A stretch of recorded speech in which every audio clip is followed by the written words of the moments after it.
오태민의 크립토 인사이트, 저는 류종원이고요. 저는 이주호 기자입니다. 네, 지난 시간에 저희가 이제 비트코인에 대한 뭐 기원 같은 이야기, 그리고 저희가 되게 궁금했던 정말 가치가 있느냐, 그리고 어떻게 지금까지 이 가치가 만들어져 왔느냐에 대한 이야기 나눠봤는데, 사실 그 비트코인이 왜 자산으로 인정받습니까? 뭐 이론적으로 설명하고 통화가 어땠고 금이 어땠고 이런 얘기보다 세상이 어떻게 바뀌었는지 보니까 아, 이렇게 생각이 변할 수 있겠네.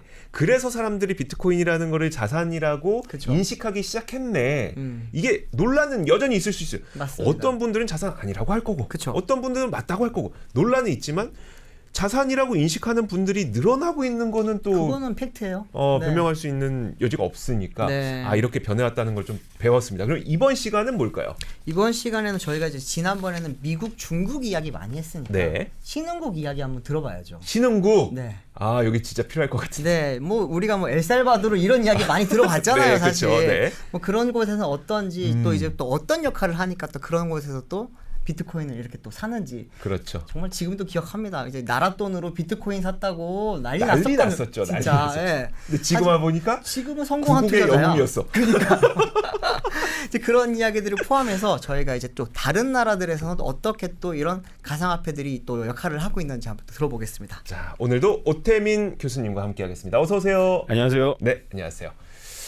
신흥국에서 비트코인을 활용하고 있는 케이스 가운데 가장 좀 인상 깊었던 케이스 있으세요? 네, 최근에 부탄 이야기가 너무 재밌죠. 아, 부탄. 네. 저도 그 얘기 좀 들었는데, 한번 말씀해 주세요. 부탄이 히말라야에 있는 나라잖아요. 네. 네. 거의 영국에 의해 가지고 속국화된 나라라고도 알고 있는데 왕국입니다. 네. 부탄이 지금 정부들이 갖고 있는 비트코인 랭킹에서 몇 위 할까요? 20위? 저 22. 넉넉히 해서 저는 한 15위. 아, 그래요? 네, 4위입니다. 4위. 4위요? 미국, 중국, 영국 다음입니다. 아, 그래요? 잠깐만요. 미, 중은 우리가 지난번에 했으니까, 영국은 금융 강국이니까. 그 다음이라고요, 이게? 영국은 6만 1,000개 딱 그 지난 시간에 했던 그 중국 인거 압수했던 뺏은 거. 아, 그게 그거 답니다. 6만 1,000개 다. 영국 정부가 갖고 있는 건. 네. 근데 부탄은 13,000개를 갖고 있습니다. 정확한 건 아무도 몰라요. 네. 이것도 추정인데 네네. 어느 그 유력한 잡지사 기자가 이제 추정을 해서 이제 통용되고 있는데, 추정은 어떻게 했냐면 인도를 통해 갖고 들어간 이제 그 비트코인 채굴기의 액수를 따지고 이제 그 전력 소모량을 따져가지고 추정을 한 겁니다. 히말라야에서 수력 발전기를 돌리고 있는데요. 부탄은 전기를 많이 안 써요. 그렇죠. 네. 필요할 땐 또 영국한테서 인도한테 전기를 끌어다옵니다. 그래서 부탄에 많은 과학자들이 들어가서 전기가 남을 때는 수소를 만들자. 그러니까 물을 전기분해가지고 수소를 만들자. 그런데 수소를 만들어서 이걸 어떻게 파는지가 이제 문제인 거죠. 거기는 산악지대니까. 항만도 없고. 그때는 이 부탄의 똑똑한 왕자님이 그냥 비트코인 채굴하지. 그래가지고 남는 전기로 지금까지 비트코인 채굴해서 13,000개. 엘살바도르가 여태까지 알뜰살뜰 비트코인 모은 게 한 6,000개 정도 됩니다. 아, 그래요? 거의 2배 이상을 부탄이 갖고 있어요. 그렇죠. 그러니까 엘살바도르는 돈을 많이 쓰고 얻어서 국민 영웅이 된 거고요. 부탄은 돈 안 쓰고 그냥 히말라야에 눈 녹은 물이 흐르는 걸 갖고 비트코인으로 바꾼 거죠. 부탄이 히말라야에서 나오는 이 물을 이용해서 전기 생산은 많이 할 수 있는데 남는 전기를 어떻게 뭘 할 수가 없으니 다 버려야 되니까 이걸로 뭔가를 해보자라고 생각했던 게, 그럼 한번 비트코인으로 바꿔보자. 아, 이게 몇 년이나 된 거예요, 그러면? 보통 한 3년 보고 있는 것 같아요. 3년. 와, 엄청 빨리 채굴을 했네요. 부탄이 공식적으로 아무 말도 안 하고 있어요. 그래서 다 추정입니다. 우리가 아는 팩트는 부탄에 엄청난 수력 발전소들이 있다는 것과 전기를 지금 채굴기를 엄청 수입해 갖고 돌리고 있다는 거. 그래서 13,000개로 추정이 되는데 부탄 GDP의 30%랍니다. 만약에 우리가 지난 시간에 얘기했던 대로 만약에 비트코인이 미국의 전략 위축 자산이 되고 하면 부탄은 지금 중동의 조그마한 왕국들처럼 돈 걱정 안 하는 국민들이 그런 나라가 될 수도 있죠. 일찍 눈을 떴기 때문에. 그 예를 들어 엘살바도르를 한번 예를 들어보자고요. 그러면은 이제 6,000개의 비트코인을 갖고 있어요. 이거를 이용해서 경제에 어떻게 활용을 해요? 그런 건 아니죠. 뭐 비트코인에 대해서 미국의 태도나 엘살바도르 태도는 비슷한 거죠. 그러니까 비축하는 거지. 실제로 사용하는 것은 국민들이 가지고 있어야 사용을 하는 거잖아요. 그러니까요. 그러니까 그거는 두 개는 분리해야 됩니다. 그러니까 어쨌건 부켈레 대통령이 이제 우리 정부도 비트코인을 사 모을 거야 하고 이제 사 모은 게 6,000개가 되는 거고요.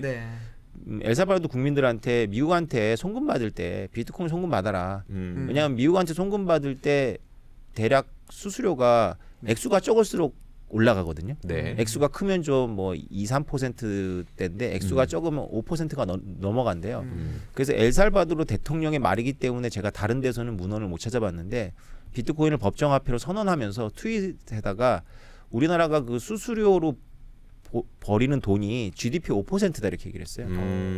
좀 과장이 있을 거라고 보지만 어쨌건 많은 돈이 수수료로 쓰입니다. 왜냐하면 엘살바도르의 그 국가의 부는 필리핀하고 되게 유사한데요.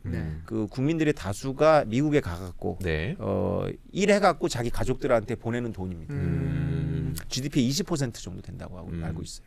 비축을 해놓고 지금 엘살바도르는 그러면 통화는 뭐를 사용하고 있어요? 엘살바도르는 원래 달러 패긴 국가입니다. 네네. 그래서 자국 화폐를 원래 쓰다가 자꾸 자국 화폐가 문란해지니까 그냥 달러를 썼죠.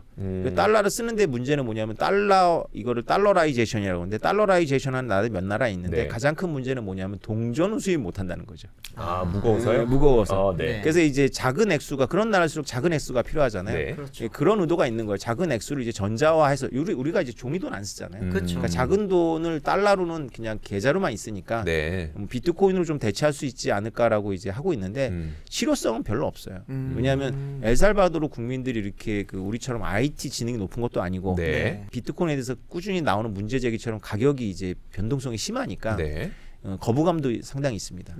또 IMF 같은 경우에는 그거 당장 처리하지 않으면 돈 안 꿔줘 이렇게 하면서 계속 압박을 넣고요.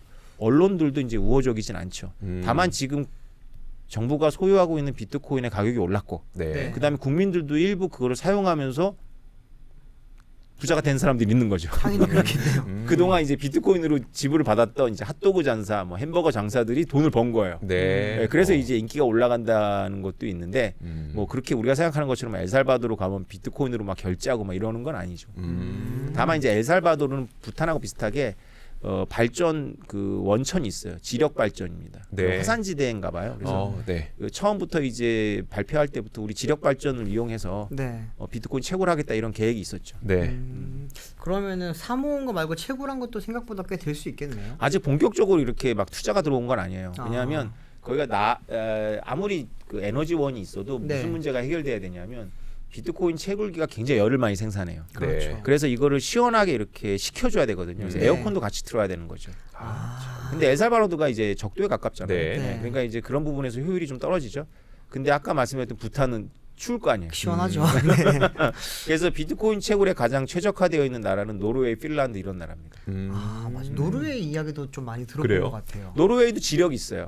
그리고 날이 춥고 그래서 많은 채굴 기업들이 노르웨이 가갖고 그 발전소를 사가지고 직접 채굴을 합니다. 이게 비트코인 가격이 올라가게 되면서 야 엘살바도르 좋겠다 뭐 이런 얘기도 하고 야 부탄은 GDP의 30%가 비트코인이래 막 이런 얘기도 하고 하긴 하는데 그럼 실제로 우리가 국가 단위에서 봤을 때는 엘살바도르의 부가 높아졌구나.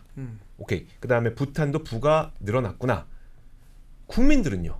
국민들은 뭐 아직은 나아진 게 없죠. 그러니까 사실 제가 이걸 여쭤보는 이유는 뭐냐면은 결국 이제 전략자산으로 뭐 미국이 가져가든 아니면 우리나라 뭐 다른 국가들 신흥 국가들이 이걸 이제 자산으로 가져갔을 때 과연 이게 그 국가 경제에 어떤 활용도가 있는지가 궁금한 거거든요. 저희가 앞 시간에, 그러니까 첫 번째 시간에는 확실히 알았어요. 이게 어떤 수요를 만들어낼 수 있고, 채권 수요를 만들어낼 수 있고, 강달러를 유지하면서도, 그러니까 달러가 부족해지는 상황에서도 달러 패권을 유지할 수 있고, 이런 효용성이 있다는 걸 알았어요. 근데 지금 신흥 국가들에서는 수많은 이제 비트코인을 모으고 있긴 한데, 그래서 부가 늘어나긴 했는데, 옛날에 우리 아담 스미스 그 얘기 했었잖아요. 중상주의 시대에는 국가에 은이 많으면 부자 국가였었다. 근데 국민들이 다 가난에 헐벗고 막 다 삐꼬로 이렇게 해갖고 막 가난해서 못 먹고 죽어가고 있는데 그게 부자냐? 그래서 아담 스미스는 아니다. 그러면 국민들이 생산하는 노동의 대가와 결과물이 그게 국가의 부다라고 이제 개념을 바꿨다는 거잖아요. 그러면은 비트코인을 많이 모았어. 신흥국들에서 이게 뭐 하고 있어요? 그러면 그걸로? 그렇죠. 말씀하신 대로 그 비트코인 자체가 부가가치 생산하는 건 아니거든요. 그래서 그 정부가 비트코인이 많다 그래서 국민들의 삶이 나아지는 건 아니죠. 다만 정부가 좀 더 안정적이 되겠죠. 만약에 자기네들의 자산 유동화시킬 수 있는 국제적으로 유동화시키는 자산이 있다면 실제로 비트코인 수용도에서 랭킹 상위를 차지하는 건 선진국이 아닙니다. 네. 나이지리아나 베트남 같은 나라들이에요. 그런 나라들은 비트코인을 많이 갖고 있는 것이 아니라 네. 국민들이 비트코인을 많이 수용하고 있는 거예요. 나이지리아의 나이라라는 돈이 있는데요. 네. 올 한 해 동안 달러 대비 가격이 반토막이 났어요. 그러니까 절반이 돼버린 거죠. 네. 그래서 나이지리아의 국민들은 외국하고 이렇게 일하는 사람들도 있을 거 아니에요. 그렇죠. 외국한테 돈을 받을 때 달러로 받으면 일을 안 합니다. 왜냐하면 달러로 받아봐야 그 달러를 자기가 받는 게 아니라 암시장 환율이 아니라 공식 환율로 자기가 그걸 바꿔야 되거든요. 네. 정부에서 중간에 이제 환율로 하는데 암시장 환율은 그나마 절반이지만 공식 네. 환율은 훨씬 더 낮은 거죠. 네. 그러니까 너무 안 좋은 거예요. 네. 그래서 비트코인을 받아요. 이미 그런 용도로 씁니다. 베트남도 그렇고. 그래서 외국하고 거래할 때 비트코인으로 받아야 자기네들이 그 베트남의 중앙은행의 환율 정책에 이렇게 착취를 안 당하는 거죠. 네. 나이지리아의 그런 사례가 굉장히 많고. 그러니까 사실 지금까지는 자국의 통화 가치가 너무 불안정할 때 대신 달러를 쓰는 일들이 많았었고 아르헨티나도 사실 그런 상태인 그렇죠. 거고요. 근데 이제 그 달러를 받아서 쓰려면 적어도 내가 달러라는 걸 가질 수가 있어야 되는데 달러 자체가 국가에서 부족하다 보니까 암시장에서 구하는 되게 비싸게 구할 수밖에 없는 그런 상태이다 보니 차라리 그것보다도 난 차라리 비트코인을 갖고 그걸 거래를 하게 되면 암시장에서 저 나쁜 놈의 새끼가 내 것 돈 띄어가는 것보다는 낫겠다. 그게 신흥국에서 네, 그래서 나이지리아, 베트남 이런 데가 비트코인 수용도가 높습니다. 우리나라는 사실 거래를 많이 할 뿐이지 거래소에서 비트코인 네. 수용도가 높은 나라가 아니에요. 그렇죠. 개념이 좀 잘 생각해야겠네요. 네네. 수용도가 높다, 보유량이 많다, 뭐 이런 거랑은 조금 별개로 그렇죠. 봐야 되겠네요. 그러니까 보유량은 국가 정부가 보유량이 맞는 거고, 약간 네. 랭킹은 미국, 중국, 영국 순위였고, 네. 부탄이 이제 놀랍게도 4위고 이런 거고요. 수용도는 이 나라들 다 안 들어갑니다. 수용도에는 뭐 베트남, 나이지리아, 러시아, 남아프리카 공화국 이런 데가 들어가요. 그렇죠. 러시아는 왜 그러겠어요? 막혔잖아요. 그렇죠. 막혔잖아요. 말고. 전쟁 네. 때문에. 저도 누가 찾아왔어요. 러시아하고 무역하는데 돈을 받을 방법이 없다. 네. 비트코인을 가지고 두바이에서 받으면 되냐? 그래서 제가 그랬어요. 가능은 한데 너무 조심해야 된다. 그거는 뭐 그 사업이 전부가 아니면 안 하는 게 좋겠다. 네. 다 보이거든요. 음. 비트코인이 굉장히 의외로 투명합니다. 그렇죠. 블록체인이라는 게 기록이 다 남으니까. 그렇죠. 그래서 우리나라 기업이 러시아하고 무역하면서 비트코인을 쓰는 것은 상당히 부담스러워요. 왜냐하면 여러 가지 법을 어기게 되는데 네. 네. 이런 거에도 불구하고 쓸 수밖에 없는 나라들이 있어요. 터키나 베트남 이런 거는 어차피 비트코인 거래가 불법인데 뭐 하면서 쓰는 거예요. 네. 그렇지 않으면은 트레이딩 거래 자체를 못 하니까 수지가 안 맞아서. 그러면 비트코인을 많이 보유한 나라 입장에서는 이제 국민들을 위해서라든지 아니면 산업을 일으키기 위해서 이걸 담보로 뭐 다른 뭐 차관을 떼우듯이 그렇게 뭐 쓰겠죠. 네. 그렇죠. 앞으로 부탄은 이제 비트코인이 있으니까 그만큼의 유동 자산이 있으니까 그만큼의 이제 그 차관을 쓸 수가 있죠. 그 신흥국가들 입장에서도 본인들도 사실 달러가 다 부족한 국가들이니까 아직도 신흥국가일 텐데 네. 그런 입장에서도 그 해외 국가들과 거래를 할 때는 그러면 달러를 사용하는 게 가장 맞지만 개별 그 국가 안에 있는 기업들, 되게 가난한 기업들의 입장에서는 뭔가 달러를 구할 수 없으니 암호화폐를 통해서 좀 이제 다른 그 해외에 있는 사람들과 거래를 하려고 하는 수요들도 좀 있겠네요. 그렇죠. 그래서 비트코인이 수용도가 높게 된 건데 비트코인보다 훨씬 더 좋은 수단이 생겨버린 거죠. 그게 바로 이제 스테이블 코인이 돼버린 거죠. 그래서 우리나라 그 루나 사태 기억나십니까? 네. 루나 사태 피해자가 한국인들만 있는 게 아니라 해외에서도 많았잖아요. 그렇죠. 제가 그 당시에 뉴스를 봤는데 아르헨티나 국민들이 많은 피해를 받았어요. 아르헨티나 국민들이 루나 스테이블 코인을 좋아했어요. 네. 달러 스테이블이니까. 네. 그러다 이제 가루가 돼버린 거죠. 근데 제가 이걸 여쭤본 이유가 뭐였었냐면 안 그래도 저희 그 방송 직전에 사담을 얘기했던 게 우리나라에서도 동대문에서는 오히려 스테이블 코인을 쓰고 있다라는 이야기를 해주셨길래 이게 어떻게 우리나라는 사실 통화 가치에 대해서 그렇게 불만이 없거든요. 그럼에도 불구하고 왜 동대문에 있는 분들이 이 스테이블 코인을 쓰게 됐을까? 사연이 있을 것 같아요. 제가 듣기로는 홍콩과 중국에서 오는 상인들이 그거를 가지고 지불을 한답니다. 지불을 한다고. 네. 받을 그러니까 물건을 동대문에서 옷을 잔뜩 사가면서 네. 그 스테이블 코인을 지불하는 거죠. 그래서 달러로 주세요 이렇게 해서는 안 돼요? 그러니까 달러는 여러 가지 번거로운 거죠. 이제 그 나라에서 달러를 가져오는 것도 문제가 되고 뭐 여기서 이제 그 외환 계좌를 열어 갖고 받는데도 뭐 번거로운 게 있고 하니까 그냥 스테이블 코인인데 스테이블 코인이 믿을만 하니까 받는 거죠. 만약에 이게 루나 사태 직후라면 안 받았겠죠. 네. 그 인식이 이제 그렇죠. 언제 가루가 될지 모르니까. 근데 그렇죠. 벌써 또 사람들이 잊어버린 거죠. 네. 아니 근데 받는 입장에서 좀 불만이었을 것 같아요. 이거 내가 받아서 이걸 내가 예를 들어서 제가 동대문에서 그 장사를 하고 있어요. 공장에서 막 물건 많이 만들었어. 주문 받아서 만들어서 넘겼어. 넘겨서 이제 갑자기 중국 그 오포상이 저한테 스테이블 코인으로 드릴게요. 저 당장 다음 달에 생활비 써야 되는데요.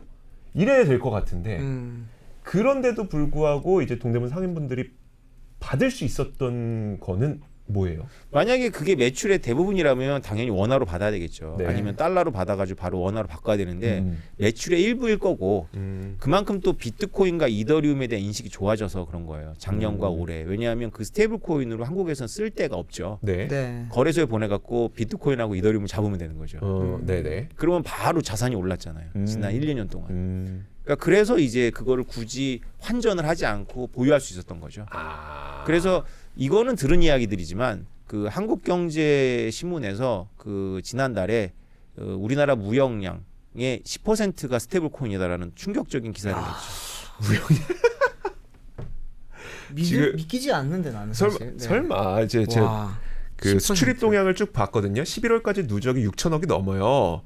600억이 6천억 달러가 넘어요. 600억 달러가 설마 스테이블 와 진짜 만약에 맞다면 이게 문제가 뭐냐면 통계에 못 잡는다는 겁니다. 스테이블 코인은 우리나라 금융권을 지나가는 게 아니라서 그렇죠. 추정하는 거죠.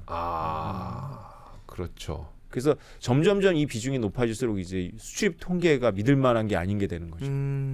그럴 가능성도 우리도 중국 있겠네. 통계처럼 이제 우리나라 석탄 소비량, 전기 소비량으로 추정해야 되는 날이 올 수 있어요. 이게 그러면 안 잡히면 세금적으로도 뭔가 좀 연관이 되는 거 아닌가요? 제가 보기에 동대문 상인들이 이 네. 가상화폐나 이런 걸 믿어서라기보다는 바로 지금 말씀하신 그런 이유 때문이 아닐까요? 그러니까요. 이게 뭐 소득세도 안 내도 될 거고. 그렇죠. 네. 그 요즘 이렇게 거래가 활발할 경우에는 당장 필요하면 받았던 거 지금 거래소 보내서 팔면은 또 바로 또 황금성이 크다 보니까 크게 뭐 부담을 가지고 있지는 않을 것 같기는 한데, 근데 또 사이클이 있잖아요. 다음 사이클이 왔을 때도 과연 지금처럼 활발하게 그렇게 거래가 될 수 있을까요? 스테이블 코인이라면 가능하겠죠. 그때도 네, 스테이블 코인이라면 달러로 패깅되어 있으니까. 그러니까 스테이블 코인은 기본적으로 테더사나 USDC를 발행하는 서클이 망하지 않는 한 네. 안전하잖아요. 그렇죠. 루나처럼 막 신박하게 막 알고리즘으로 간다 이런 게 아니니까 주체가 있으니까. 네. 근데 이제 비트코인 시장이 위축되면 아무래도 좀 수용도가 낮아질 거예요. 왜냐하면 그 스테이블 코인을 바로 한국에서 쓰는 건 아니라 그렇죠. 비트코인이나 이더리움으로 바꿔놓고 가치를 저장하려는 용도가 큰데 네. 비트코인이 겨울로 들어가면 이제 신뢰도 없어질 거니까. 네. 근데 이번 시장부터는 겨울이 와도 그렇게 찬바람이 불 것 같지 않아요. 뭐 예전처럼 폭락을 하거나 그런 건 네. 없을 거다. 약간 지중해성 기후 같이 되지 않을까. 이게 겨울이네? 겨울이야? 뭐 이러고. 계속 저희 비트 이야기를 많이 했는데 알트 시장도 굉장히 많이 커졌잖아요. 그렇죠. 근데 알트코인 같은 경우에는 각각의 기능을 부여한 것들이 많잖아요. 뭐 그렇죠. 대표적인 게 뭐 XRP라든지 뭐 어떤 것도 뭐 RW의 기능이 있다 뭐 이런 것들이 많은데 이 중에 보면은 실물 화폐처럼 쓸 수 있다라고 하는 그런 또 코인들도 있어 보여요. 뭐 토큰이라고 해야 될까요? 근데 그런 부분은 실제로 저희가 쓸 수가 있게 되는 건가요? 그러니까 일단 우리가 알트 공부를 하려면 이더리움 공부를 해야 됩니다. 네. 그러니까 이제 초보자들을 위해서 이더리움하고 비트코인이 뭔지부터 왜 다른지부터 설명을 해드려야 되는데요. 네. 비트코인은 좀 약간 폭력적이에요. 내가 이걸 만들었으니까 니네가 어떻게 쓸지는 니네가 고민해봐 이런 거고요. 그런 거에 비하면 이더리움 되게 친절하죠. 내가 이걸 만들었는데 이건 이런 용도로 쓰는 거야. 그래서 우리가 개념이 없는 거를 다 그 19살짜리가 다 설명을 해준 거예요. 네. 그 설명을 제가 그 비텔릭이 19살 때 한국 왔을 때 제가 직접 들었어요. 그걸 직접 안 들었으면 제가 이더리움을 사는 건데 네. 직접 들었더니 틀린 말을 많이 하더라고. 그래가지고 안 샀어요.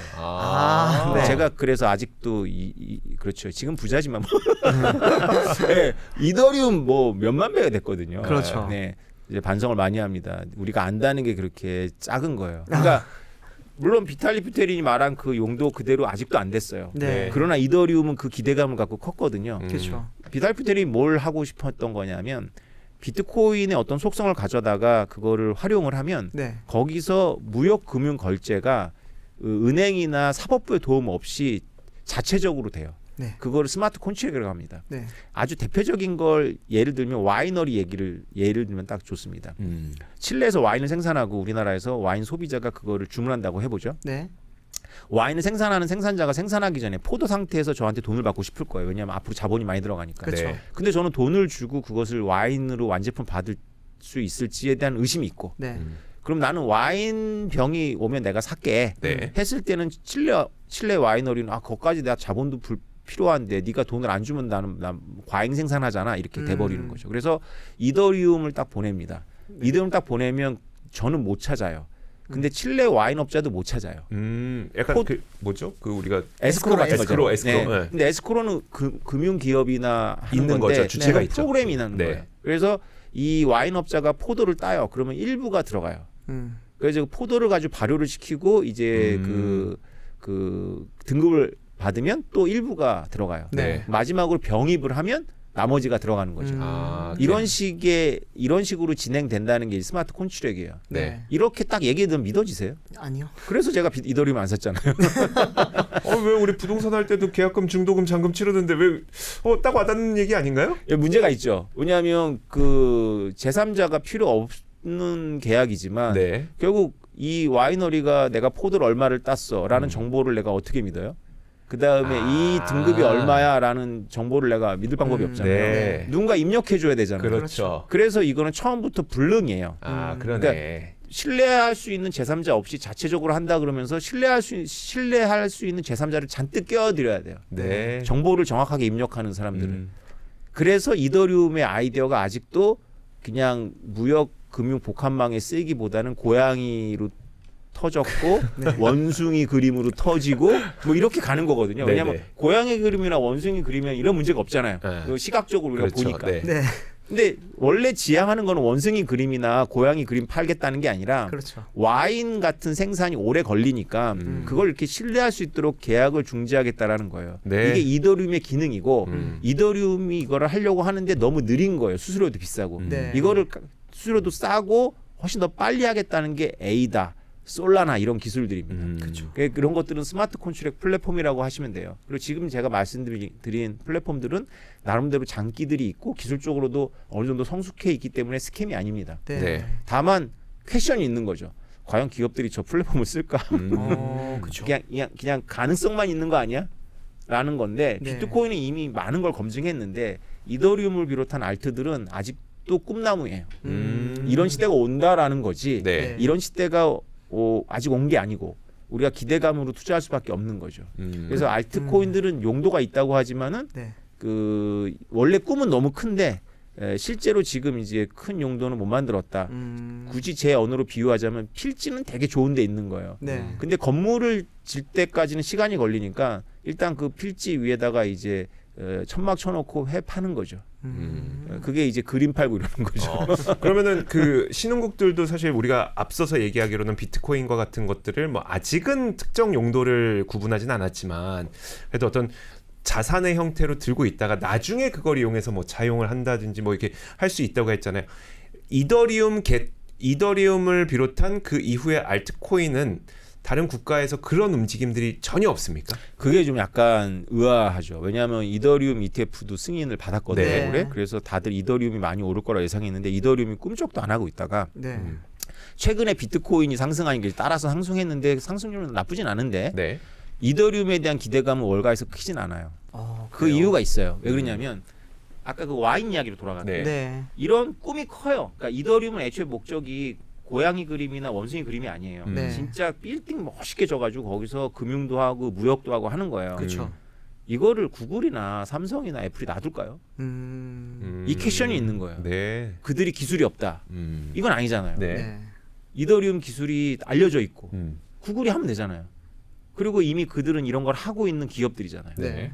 그런데 이더리움에서는 그런 기업들이 하는 게 아니라 개발자들이 이런 개발을 계속 하고 있는 것뿐이거든요. 그쵸. 실제로 무역, 금융, 와인 생산을 하는 사람들은 이더리움에 없어요. 그런 걸 하는 사람들은 이미 기존 금융망이거나 구글 플랫폼에서 뭔가를 하거나 삼성 단말기를 가지고 뭔가를 한다는 거죠. 네. 그래서 이게 커다란 블랙홀이에요. 스마트 콘트랙이라는 게 만약에 제3자가 필요하다면 그거야말로 대기업이 해야 되는 거 아니야? 대기업이 스마트 콘트랙으로다가 하면 미국에게는 스마트 콘트랙이 아니죠. 미국이 얼마든지 개입해서 멈출 수 있지만. 그렇죠. 네. 그런데 아까 나이지리아 얘기했잖아요. 그러니까 대기업이 하는 스마트 콘트랙을 나이지리아의 사업가는 좋아하지 않을까요? 나이지리아 정부를 못 막잖아요. 그렇죠. 그죠? 그럼 나이지리아도 괜찮은 정부예요. 아프리카에서는. 네. 그보다 못한 정부에 있는 생산자들은 구글이나 애플이 만들어낸 스마트 콘트랙이란 믿지 않을까요?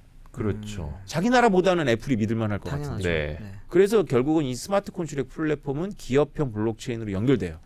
다만 이제 이거를 막아왔던 여론과 정부의 분위기가 있었던 거예요. 네. 이거를 트럼프 대통령이 걷어주겠다는 거잖아요, 지금. 그렇죠. 그래서 트럼프의 공화당은 가상자산을 이런 관점으로 보기 때문에 신규 산업으로 보는 거고요. 네. 민주당의 게리 겐슬러 SEC 의장은 특별히 반 크립토 인사라기보다는 네. 크립토 산업이 올 거는 알고 있는데 그분도 MIT에서 블록체인 강의하시는 분이고 이런 내용을 알고 계세요. 네. 와인 이야기부터 이런 걸 그런 분들이 강의하는 거거든요. 그런데 그분은 지금 거기까지 가기 위해서는 투자자 보호가 너무 중요하다. 네. 워낙에 사기성들이 많으니까. 네. 그래서 투자자 보호의 강점을 찍어 왔는데 트럼프 정부는 투자자 보호 그거 하다가 우리가 중국한테 질 걸. 우리는 신규 산업 육성으로 가야 돼 이렇게 가는 거예요. 네. 방점이 바뀌는 거예요. 그럼 미국에서 이 스마트 콘트랙을 할 수 있는 기업들의 문을 열어주면 네. 한국도 열 거고. 네. 그럼 이제 이더리움의 진정한 테스트가 시작되는 거죠. 과연 그 다국적 기업들이 이더리움이라는 필지에 올라가서 집을 질 건지, 네. 아니면 자체 필지를 만들 건지 퀘션이 있는 거예요. 이제 기능적인 알트하면 또 XRP도 사실 빼놓을 수 없잖아요. 스위프트를 대체하겠다라는 되게 큰 꿈을 갖고 있긴 하는데 거기에 대해서 좀 어떻게 보세요? 그러면? 요새 XRP 투자자들 정말 축하할 일이죠. 네. 그 오랫동안 침묵을 깨고 1,000원에서 지금 3,000원이 되는데 아주 순식간에 왔습니다. 네. 저는 정책이 있어요. 저도 XRP를 갖고 있다가 1,100원이 되면 늘 팔아왔거든요. 이번에 1,100원에 다 팔려가지고 너무 기뻐했는데 3,000원 되는 걸 보고 제가 좌절했어요. 리또 소속 때문에 혹시? 예. 네.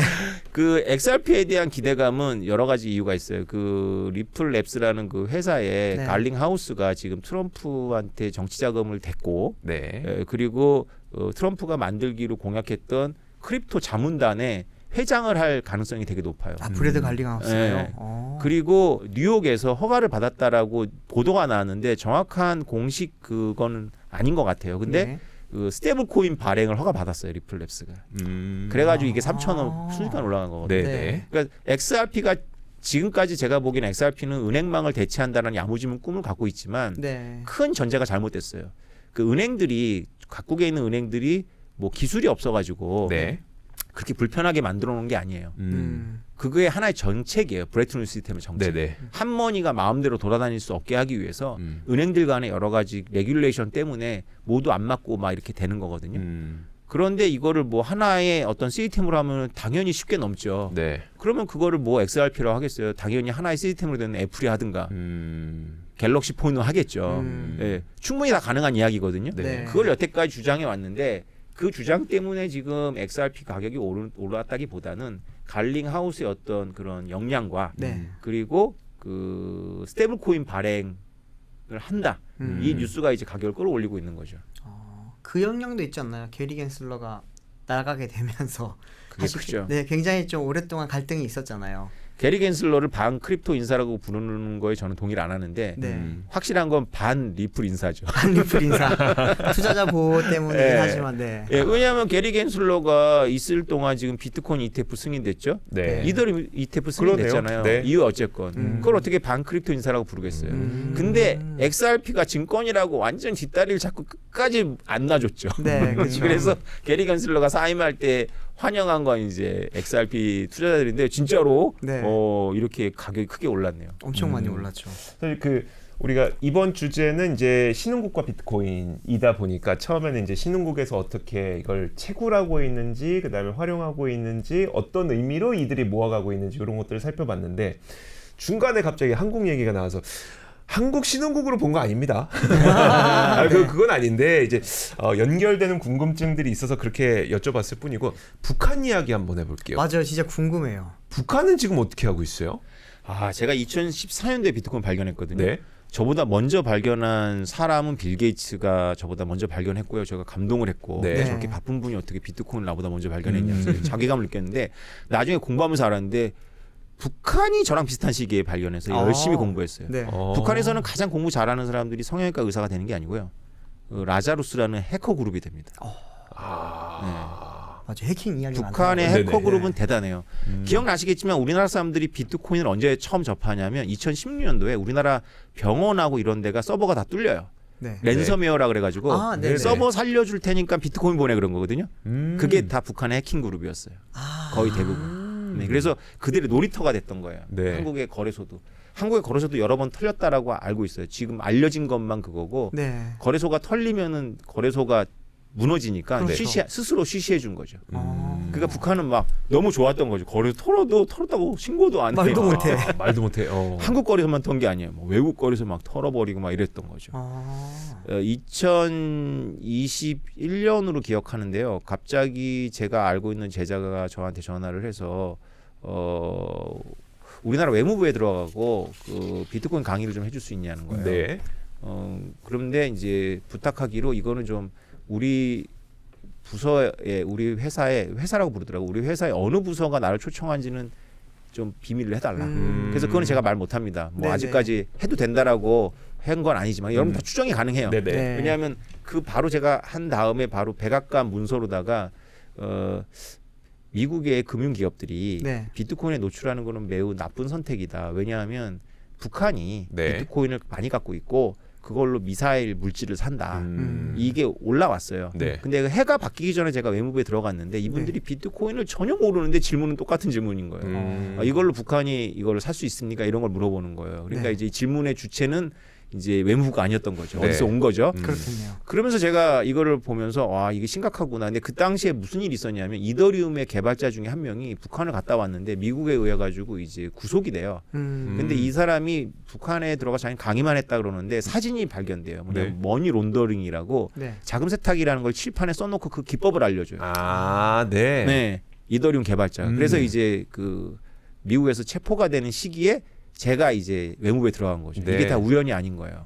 그러면서 내가 외무부 들어가서 이제 그걸 한참 설명해주고 나왔더니 서초동에 있는 이제 아는 변호사가 저를 긴급하게 호출하는 거예요. 네. 빨리 좀 와봐라. 왔더니 이만한 두께의 책을 저한테 내놓으면서 이게 무슨 내용인지 설명해 달라는 거예요. 네. 책 내용이 뭐냐면 이제 책으로 되어 있는 게 아니라 이제 서류 뭉치인데 네. 검사 쪽에서 이제 번역해서 준 건데 문사건이 간첩 사건이에요.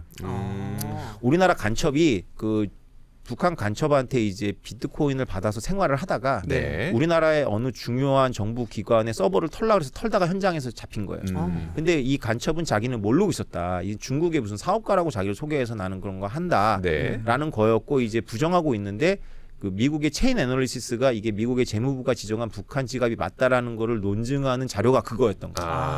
한국이건 영어건 이 내용을 모르면 다 외계어예요. 네. 그런데 저는 대충 아니까 이제 이거 확률을 계산해 드렸죠. 1억분의 1입니다. 이게 이 사람이 받은 게 북한의 원천 지갑이 북한께 아닐 확률이 이 자료에 의하면 1억분의 1이니까 변호할 때 이거를 가지고 뭐 이거 신빙성을 걸거나 하는 건 안 했으면 좋겠다라고 이제 조언을 해줬죠. 네. 이게 전부 한 두세 달 안에 일어나요. 그러니까 이게 사실은 비트코인 좀 이렇게 안 좋을 때 일어난 일이거든요. 네. 그래서 한국 사람들이 일반적으로 비트코인 관심이 없을 때 일어난 일이니까 2022년도로 기억나네요. 그러니까 이게 굉장히 그 관심 받기인데 사실은 우리나라한테 굉장히 중요한 현안이에요. 북한이 비트코인에 대해 밝고 네. 비트코인과 암호화폐를 많이 털어요. 그러니까 비트코인은 이제 털기가 어려우니까 이제 그 알트코인들을 이제 허술하게 관리되는 거 이제 털어버리고 하고 네. 하죠. 그래서 종종 뉴스에 나옵니다. 근데 우리나라도 대비가 되어 있어요. 그때부터 열심히 이제 따라가서 제가 본 이제 이건 신문에서 읽은 건데 우리나라 국정원하고 미국하고 협력해갖고 한국에서 이제 그 북한 자금 세탁하는 걸 이제 기술적으로 압류해버려요. 네. 사람을 체포한 건 아니고. 기술적으로 압류한다는 건 어떤 의미입니까? 이게 크립토를 보내고 받을 때 네. 비트코인이나 완전히 넘어가고 이런 거지. 그 알트들은 네. 일단 회사가 그냥 전자적 숫자만 넘어가지 비밀키를 회사가 보유하는 경우가 많아요. 네. 네, 그런 경우로 네. 찾아가지고 이제 압류해버린 거죠. 열심히 해킹했는데 그냥 비밀키를 국정원이 쫙 가져가 버리는 거죠. 네. 그렇구나. 그러면 북한은 비트코인을 한 몇 개 정도 갖고 있을까요? 이거는 2018년도에 NSA 출신이 네. 바로 퇴직하자마자 이제 그 어느 팟캐스트에 나와가지고 2만 개라고 얘기했어요. 그 당시 2만 개. 2018년에 네, 2만 개요? 네. 아까 부탄이 4만 개, 13,000개. 13,000개. 네. 그다음에 알바 6,000개. 엘살바도르 6,000개. 6,000개. 그럼 더 많은 거네. 부탄보다 많을. 그 당시에 많았죠. 그 당시에는 뭐 압도적으로 많은 거죠. 2만 개니까. 아 그럼 이걸 지금 아까 순위에 없는 거는 이게 명확한 숫자가 아니라서 없는 건 건가요? 그렇죠. 북한 거는 추정이 안 되죠. 네. 아 그저 추정치다 보니까. 네. 아. 북한 많이 갖고 있는 걸로 추정이 돼요. 왜냐하면 비트코인만 갖고 있는 게 아니라 네. 네. 다양한 크립토를 갖고 있어요. 그렇겠네요. 하여튼 뭐 업비트 털렸다는 건 공식화됐잖아요. 네, 그렇죠. 그럼 북한은 왜 이 암호화폐를 계속 가지려고 하는 걸까요? 일단 뭐 돈이 달러를 어디선가 못 가지는 거는 이해가 하겠는데. 그렇죠. 바로 그거예요. 그래서 비트코인을 뭐 가치를 이해하고 이런 게 아니고요. 예. 그 미국에 의해 가지고 금융망이 봉쇄되어 있잖아요. 그쵸. 그러니까 대안을 찾고 있었던 거죠. 대안을 찾고 있었는데 너무 허술했던 거예요. 많은 나라에서 비트코인 거래소들이. 네. 네. 그러니까 이제 그 전문 해커들 입장에서는 너무 손쉬운 타겟이 됐던 거죠. 무기 사려고 하는 것 같으세요? 그래서 외무부에서 저한테 물어봐서 비트코인으로 핵물질을 살 수 있냐. 그래서 저는 못할 거다라고 얘기를 했어요. 왜냐하면 비트코인의 중요한 속성이 네. 투명한 거예요. 영장 없이도 다 볼 수 있거든요. 그래서 어떤 기법을 쓰든지 간에 만약에 그걸로 핵물질을 사면 전 세계에 핵물질을 취급하는데 얼마 없을 텐데 네. 거기 거래처의 거래처가 다 탈로가 나요. 바로 그렇겠죠. 보인다. 네. 그래서 그럼 어디다 쓸 거냐고 저한테 물어봐서 휴민트에 쓸 수는 있다. 그러니까 휴민트. 사람들 매수용, 네네. 생활비 주고 이런 걸로는 가능한데 핵물질로는 못 쓸 거다. 왜냐하면 휴민트로는 너무나 많은 사람한테 흩뿌리면 되거든요. 그렇죠, 그렇죠. 그러니까 네. 북한이 지갑을 이제 관리하는 방법이 이 원천 지갑, 루트 지갑이라는데 이거는 미국의 재무부한테 다 털렸어요. 네. 근데 이걸 이제 클러스터라 그래가지고 여러 지갑으로 순식간에 팍 먼지처럼 만들어 버려요. 네. 그 먼지처럼 만드는 거를 다시 모아서 이제 사람들한테 쏘는 거거든요. 네. 근데 이거를 뭐 다 추적이 가능해요. 여기도 같이 이제 북한 때문에 이런 기법에 대한 이제 반대 기술이 또 같이 발달한 거예요. 미국을 중심으로. 네. 다 추적이 돼요. 그래서 제가 자료를 봤더니 다 추적하고 있더라고요. 그러니까 비트코인에서 가지고 나쁜 짓을 하면 영원히 박제되는 거예요. 그렇죠. 블록체인에서 남아 있으니까. 손자가 증손자가 알게 될 거예요. 만약에 외국에 가고 비트코인으로 이상한 걸 하면 제가 죽고 나서 증손자가 우리 할아버지 비트코인 거 이상한 거 했으니까 하지 않는 게 좋아요. 옛날에 무슨 뭐 포르노 사이트나 도박 사이트 여기서 비트코인 결제하고 막 그런 게 많았다고 했잖아요. 그거 다 남아 있어요? 다 남아 있겠네. 그 사람들 지가 못 찾는 게 어쩌면 다행일 수도 있겠다. 그러니까 북한이 그렇게 많은 비트코인을 해킹을 해서 갖고 있다고 하더라도 뭐 무기를 엄청 거대하게 산다거나 핵물질을 구입한다거나 그런 데 쓸 수는 없겠다. 그렇죠. 너무 투명하니까. 근데 저는 이해가 안 되는 게 북한 입장에서는 사실 물자 구입이 제일 지금 중요할 텐데 그런데 못 쓰고 당장 황금성이 없는데 이걸 왜 그렇게 해킹을 해서 모으는 거예요? 사람을 포섭하는 데는 쓸 수 있으니까요. 휴민트용으로만. 네, 네. 그리고 외국에 보내서 이제 생활비로 쓰게 할 수 있겠죠. 외교관이나 이런 사람들한테. 자금 세탁용으로도 쓸 수는 없겠죠. 비트코인. 자금 세탁으로 쓰는 거죠. 그렇게 지금 쓰면서. 쓰는 건가요? 그렇게 하면서 자금 세탁을 하는 거죠. 그러니까 외국에 보내야 될 달러가 있을 거 아니에요. 예. 그걸 생활비를 비트코인 대신 주면 그 달러는 굳으니까. 사람을 통한 세탁을 할 수 있는 방법은 있겠네요. 알겠습니다. 네. 북한이 비트코인 시세 조정이라든지 뭐 다른 알트코인 시세 조정에도 그러게요. 관여할 가능성도 있는 거 아닌가요? 북한 정도 규모가 되면 비트코인은 힘들겠지만 네. 신규 알트코인에 대해서는 얼마든지 할 수 있겠죠. 어쩌면 이건 추정이지만 북한의 에이전시들이 이미 그런 사업을 하고 있을 수도 있어요. 여러 가지 알트 스캠 사업을. 뭐 터는 것만 할 건 아니잖아요. 만들어가지고 이제 펌핑 해갖고 네. 하면 이제 돈이 된다는 걸 아니까 그렇죠. 할 수 있죠. 채굴도 하고 있나요?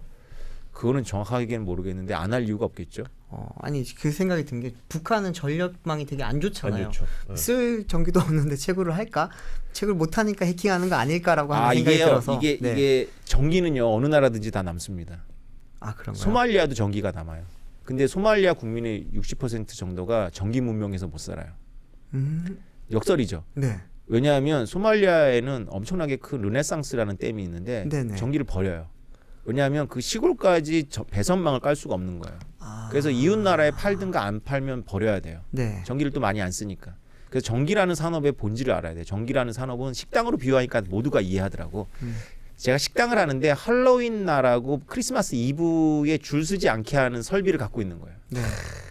그럼 363일이 놀아요. 설비가. 이게 전력망입니다. 아. 왜냐하면 블랙아웃에 대비해서 막 갖춰놓은 거거든요. 네. 그렇죠. 지금 동해안에 있는 화력발전소 설비 가동률이 20% 미만이에요. 놀고 있는 게 태반이에요. 네. 전기 거기서 안 쓰니까. 네. 근데 여름 때는 또 엄청 돌아가거든요. 그렇죠. 거기 관광객 모여드는데 전기 공급 안 되면 난리 날 거 아니에요. 그렇죠. 그 남는 전기가 북한에도 있어요. 우리나라는 여론 때문에 안 하는 거죠. 제가 설득을 많이 했거든요. 네. 그다음에 저랑 같이 일하는 분들이 제주도 지사도 설득했어요. 제주도는 재생에너지 한다고 풍력 발전소 많이 갖고 있는데 그렇죠. 네. 충력 제한 걸어요. 과도 전류 흐르면 배선만 망가지니까. 아. 1년에 몇 번씩 걸어요. 출력 제한을. 네. 그거 가지고 비트코인 채우려 하면 돼요. 음. 근데 여론 눈치 보느라고 안 하는 거죠. 내년부터는 다 바뀔 겁니다. 왜냐하면 미국발로 이게 지금 공기가 바뀌고 있기 때문에 네. 그렇죠. 다 바뀔 거예요. 어. 제가 국회의원들이 몇 분이 이제 과외하자고 저를 불러서 제가 설명을 했더니 제일 관심 있는 게 채굴이에요. 반응하시더라고. 네. 왜 안 해요? 막 이러던데요. 이렇게 전기를 만들었잖아요. 전기를 만들어서 활용하는 방안 중에 남는 전기를 활용하는 방안 중에 ESS를 통해서 저장해서 이거를 다시 활용하거나 뭐 우리나라는 안 되지만 해외에선 재판매도 하기도 하고 근데 그렇게 해서 남기는 부가가치가 클지 아니면은 채굴을 해서 남기는 부가가치가 클지 궁금한데 어떤 게 더 클 거라고 보세요? 원래부터 ESS는 경쟁이 안 되고요. 네. 그거는 사실은 좀 재생에너지 주장자들이 좀 판타지를 심어준 거고 가장 유력한 게 수소 전기분해예요. 수소 전기분해. 근데 수소도 아마 게임이 안 돼요. 비트코인 채굴이 가장 유력한 양수 발전이라 가지고 물을 다시 끌어올렸다가 다시 내리는 것도 네. 이 에너지 효율적인 면에서는 별로 맥센스하지 않거든요. 근데 비트코인 채굴은 어디서나 할 수 있어요. 트럼프 대통령의 공약 중에 가장 먼저 실현할 게 뭐냐면 미국의 세일가스 업자들이 비트코인 채굴을 할 겁니다. 쉴가스에서. 네, 텍사스에서 아주 좋은 모델이 나왔어요. 텍사스가 한 4, 5년 전부터 공을 들인 모델인데요. 네. 텍사스는 전기 원천이 엄청 많아요. 가스도 많고 바람도 많고 태양도 장난 아닌데 네. 전기 부족 때문에 여름 때 에어컨 못 키는 날이 비일비재하고요. 겨울에 마이너스 1도만 돼도 막 얼어 죽어요. 그런 날이 한 1, 2주 가거든요. 네. 전기 부족합니다. 그래서 텍사스 주가 위원회를 만들어 가지고 채굴자들을 모았어요. 네. 그 채굴자들이 와갖고 채굴을 하면서 전력망을 이제 확충하는 거죠. 그리고 전기가 필요한 1년에 2번 채굴자들이 스위치를 내립니다. 그리고 그걸 전기로 공급을 받아요. 그리고 시는 채굴업자들한테 보조금을 줍니다. 그럼 보조금 어디서 나왔겠어요? 채굴업자들이 채굴 열심히 하고 세금 낸 거예요. 사실 그 비트코인이 에너지, 그러니까 특히 신재생 에너지에서 되게 좋은 효과가 있다고 주장하시는 분들이 항상 이 논리를 말씀하시는데 거기서 되게 궁금한 점이 뭐냐면 수소의 경우에는 우리가 남는 에너지를 수소의 형태로 저장했다가 필요할 때 그 수소를 다시 에너지로 전환하잖아요. 그럼 에너지로 저장했던 걸 다시 에너지로 쓸 수 있는 것과 비트코인의 경우에는 남는 에너지를 비트코인으로 저장했지만 이 비트코인은 다시 에너지로 전환되지는 않는단 말이죠. 물론 거기에서 이제 많은 분들이 설명하실 때는 아니 여기서 가져왔으니까 그 돈을 갖고 필요한 것에서 신재생 에너지를 사서 쓰면 돼 라고 말씀은 하시는데 여기에서의 전제는 뭐냐면 그 모든 전 세계가 송배전망이 다 연결되어 있을 경우는 가능할 것 같아요. 근데 앞서 말씀해 주셨던 것처럼 소말리아도 그 전기는 남는다. 근데 사람들은 60%가 전기를 못 쓴다. 남는 전기로 비트코인을 만든다고 해서 에너지 문제가 해결될 것 같진 않은 요 부분의 괴리감. 제가 이게 해결이 안 되거든요. 그거는 비트코인 얘기가 아닌데요. 그거는 저는 그 질문을 많이 받는데 네. 그거는 이제 경제 시스템에 대한 문제 제기예요. 제가 철강 회사를 다녔거든요. 네. 철강 회사 다니면 철강을 유통하고 철강을 만들었어요. 네. 제가 가족들을 먹여 살렸죠. 제가 철강을 먹인 건 아니잖아요. 저는 철강을 만들었지 제가 철강을 먹이진 않았거든요. 그렇죠. 철강을 쌀로 바꾼 거죠.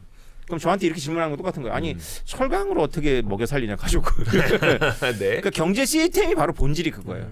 우리가 무인도로 갈 때는 진짜로 배터리를 갖고 가야 돼요. 네. 네. 근데 그쵸? 우리가 개방되어 있는 전력망이 있는 섬에 놀러 갈 때는 배터리 갖고 갈 게 아니라 돈을 갖고 가면 되는 거죠. 네. 그러면 전기가 생깁니다. 돈으로. 그러니까 그 전제는 전 세계에 배선망이 깔려 있다라는 그걸 고집하시는 이유는 네. 꼭 전기로 다시 풀려야 된다고 보는 거죠. 근데 전 세계에 다 어느 정도 남는 전기가 있다면 나는 돈을 갖고 있으면 그 전기를 쓰면 되는 거죠. 그러니까 교수님 말씀 그러면은 모든 난름 전기로 채굴을 할 필요는 없고 어떤 전기들은 채굴을 하고 어떤 전기는 뭐 다시 재활용을 한다거나 뭐 그거 뭐 제가 하라고 해서 하겠어요. 경제 원리에 의해 갖고 그러니까요. 더 효율적으로 되는 거. 그다음에 이 얘기를 하면 이제 예비 전력에 대해서 관심 있는 이제 전공자들은 화들짝 놀라요. 발전소는 예비 전력이 있어야 된다라고. 그 예비 전력이 있어도 되는데 예비 전력의 본질이 뭐예요? 전기를 계속 하는 게 아니라 예비 전력이 예비 설비인 거죠. 그렇죠. 위기 시에. 그러면 위기 시에 비트코인 채굴장 끄면 돼요.